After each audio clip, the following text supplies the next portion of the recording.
கர்த்தருடைய நாமத்துக்கு மகிமையுண்டாவதாக. இன்றைய வார்த்தை ஏசாயா 29:14.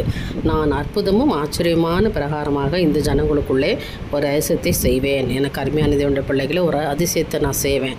உங்களுக்குள்ளே நான் செய்வேன், என்னுடைய ஜனங்களுக்குள்ளே நான் செய்வேன், என்னுடைய பிள்ளைகளுக்கு நான் செய்வேன். ஒரே ஒரு அதிசயத்தை நான் செய்ய போகிறேன். ஏனென்றால் நெடுநாளாய் காத்திருக்கிறாங்க. என் பிள்ளைங்க ரொம்ப நாளாக காத்துக்கிட்டு இருக்காங்க.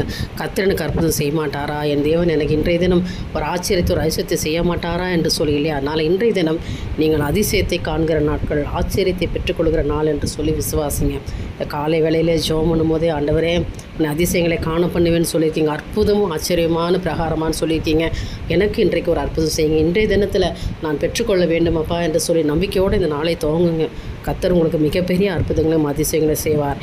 ஆச்சரியப்பட்டு தேவனுடைய சமூகத்தில் சாட்சி சொல்லும்படியாக கர்த்தர் இன்றைக்கு உங்களை வைக்க போகிறார். நிச்சயமாக இந்த வசனத்தின்படி தேவன் உங்களை ஆசீர்வதிப்பாராக. தேவனுக்கே மகிமை உண்டாகட்டும். ஆமென்.